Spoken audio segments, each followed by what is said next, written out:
السلام علیکم ګرانو دوستانو. نن به زه تاسو ته یو ډېر تازه او مهم خبر درکړم چې د طالبانو حوصله عزیز الله فضلي ته ختمه سوې ده او عزیز الله فضلي بندي کړی ده. یعنې خبره دې پورې را رسېدلې ده چې عزیز الله فضلي د طالبانو له طرف نه بندي سوی ده. ویډیو تر آخره پورې وګورئ، په هر څه به تاسو پوه شئ.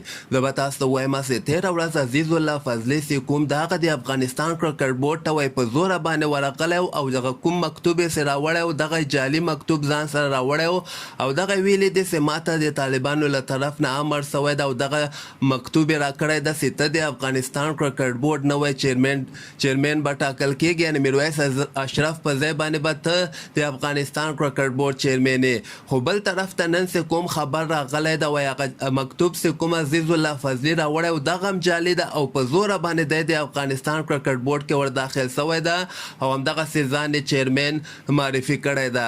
خو زه به تاسو ته وایم چې یو کس دومره کم عقل کېدلی نه شي چې هغه جعلي مکتوب راوړي او همدغسې د افغانستان کرکټ بورډ ته ورسي، بیا په زوره باندې ورسي. خامخا عزیز الله فضلي ته چا کوم دغه مکتوب یې چې ورکړی ده دا اوس داسې معلومات نشته چې جعلي ده او که اصلي ده، خو دومره کس کم عقل کېدلی نه شي چې جعلي مکتوب سره خپل ځان چیرمین وټاکلي.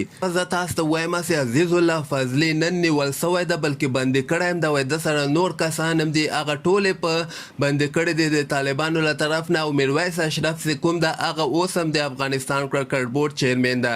خیر یو څو ورځو کې به دغه خبره واضحه سي، ځکه عزیز الله فضلي که هر څنګه یې خو دومره کم عقل کېدلی نه سي چې جعلي مکتوب سره دی بیا د افغانستان کرکټ بورډ ته ور داخل سي. تاسو هم خپل نظر لاندې ما سره په کمنټ کې شریکولی سئ او همدغسې تازه خبرو لپاره تاسو دغه چینل هم در سره سبسکرایب کولی سئ.